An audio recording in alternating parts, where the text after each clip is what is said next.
बिस्मिल्लाहिर्रहमानिर्रहीम बिस्मिल्लाहिर्रहमानिर्रहीम। अंदाजा लगाएं, मेरे इस चैनल को सब्सक्राइब करें क्योंकि अभी मैच शुरू नहीं हुआ। पीएसएल का मैच अभी शुरू नहीं हुआ। मुल्तान सुल्तान के मुकाबले में जो टीम है लाहौर कलंदर, बदकिस्मती से उसको मेरा ख्याल है अकरब लगा हुआ है उसके साथ। अकरब मतलब हारोस्कोप को में एक टर्मिनोलॉजी इस्तेमाल होती है, अकरब लगा हुआ है उसके साथ। और इधर अली तरीन साहब के पास पैसा बेतहाशा है, वो मर्जी के खिलाड़ियों को अपनी टीम में शामिल कर रहे हैं। तो ये कहना बड़ा ही आसान होगा कि आज भी मुल्तान सुल्तान जीत जाएगा।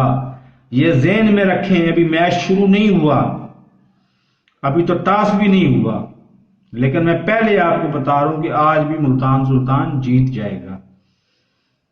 तो मेरे इस चैनल को सब्सक्राइब नहीं किया तो सब्सक्राइब कर लें, साथ लगे बेल आइकन को दबा के नोटिफिकेशन को ऑन कर दें ताकि मेरी आने वाली वीडियो को नोटिफिकेशन आपको बर वक्त मिल सके। अल्लाह हाफिज।